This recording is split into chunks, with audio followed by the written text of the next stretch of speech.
Le titre de ce livre, Le christianisme paganisé, nous sommes présentement à la 45e partie de ce livre. Je répète, nous sommes à la partie 45 de ce livre. Il est écrit par le bien-aimé frère Franck Vaola. Nous sommes au chapitre 8. Je répète, nous sommes au chapitre 8. Nous sommes au chapitre 9. Nous avons fini avec le chapitre 8. Nous sommes au chapitre 9. Suite, chapitre 9, suite. En contraste, la formation ministérielle moderne peut être décrite par l'entretien religieux des malheureux conseillers de Job, raisonnable, objectif et abstrait. Elle n'est ni pratique, ni empirique, ni spirituelle comme elle devrait l'être. La méthode réelle par laquelle des ouvriers chrétiens ont été formés au 1er siècle est au-delà la portée de ce livre.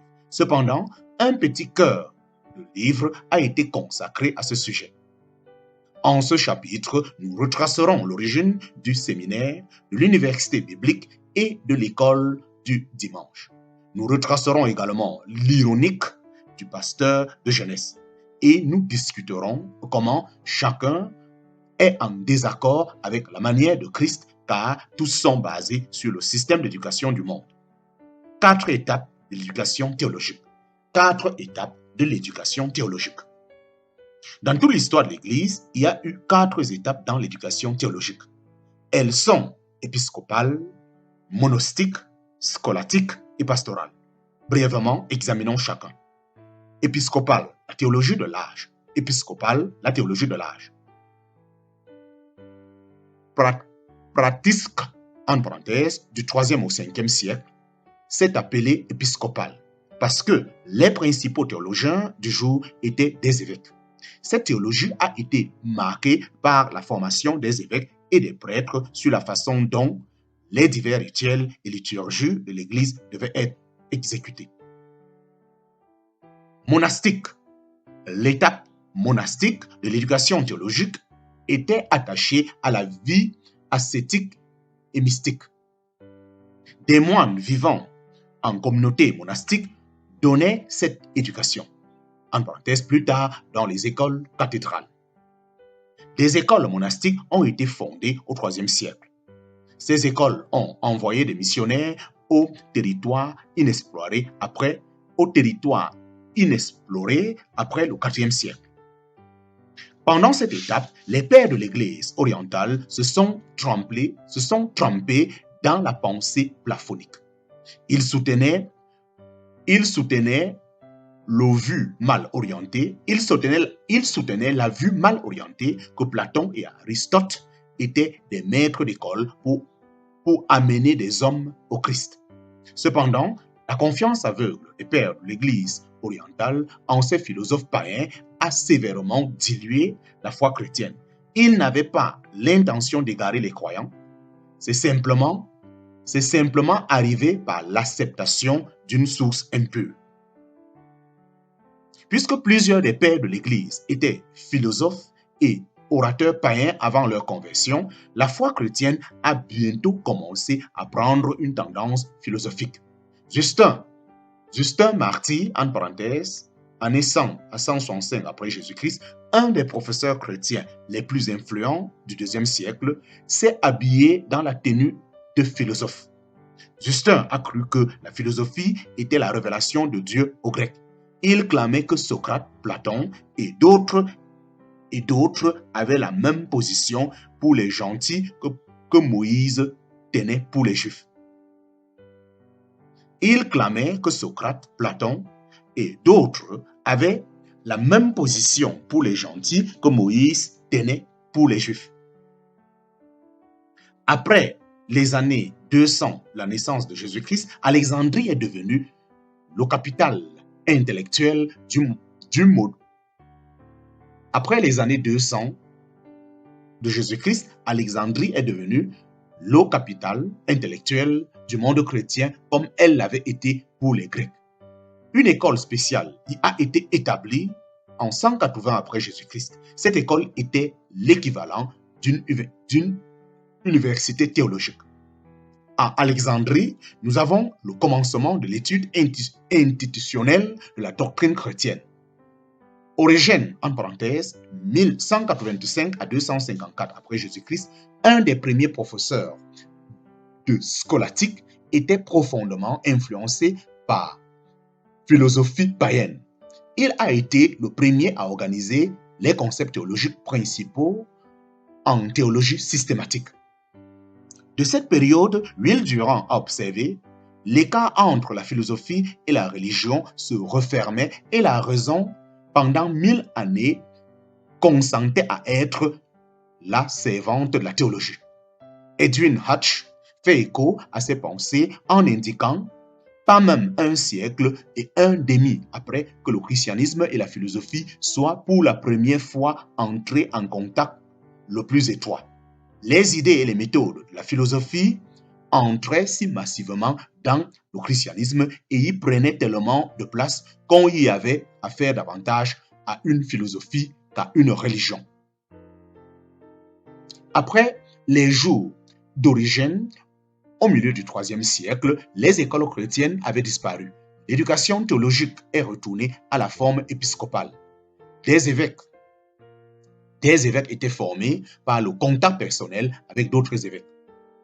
La somme et la substance de l'étude cléricale actuellement était l'étude théologique pastorale de Grégoire le Grand, en parenthèse, 540-604.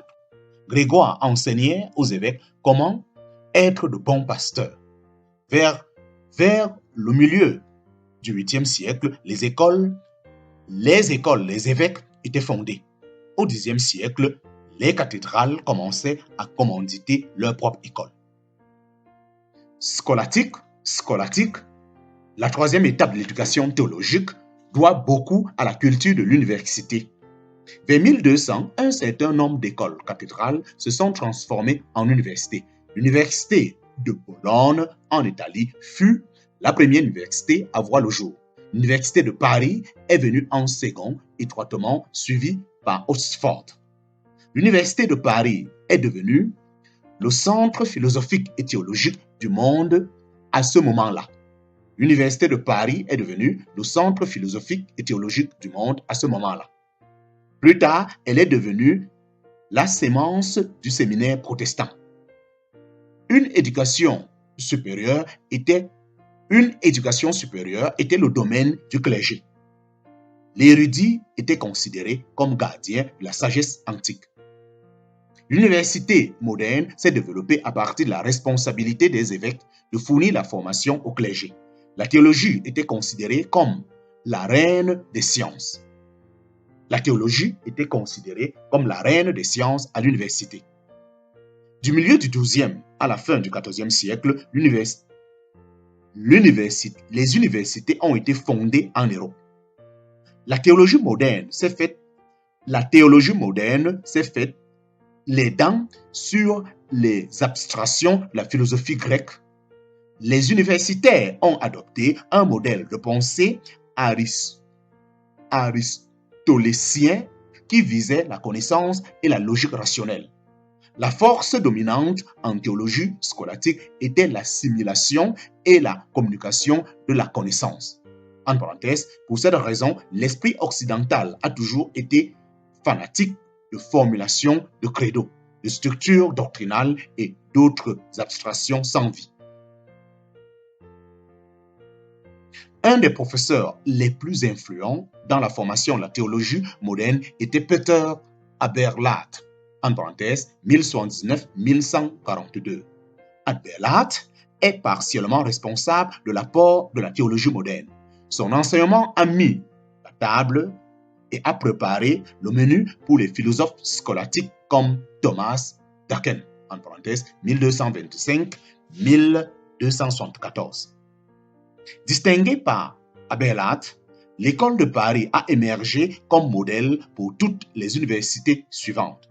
Aberlath appliquait la logique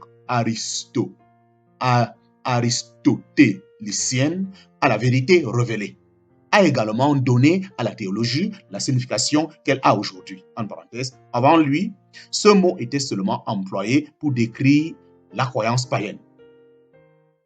Marchant sur les traces d'Aristote, Aberlath a à maîtriser l'art philosophique païen et la dialectique, la discussion logique de la vérité.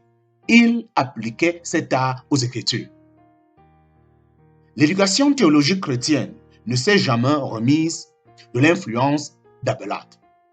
Athènes circule toujours dans ses veines. Aristote, Abélard et Aquilin ont tous cru que la raison était le passage pour découvrir la vérité. Ainsi, depuis le début, l'éducation occidentale universitaire a impliqué la fusion des éléments païens et chrétiens. Martin Luther l'a bien dit.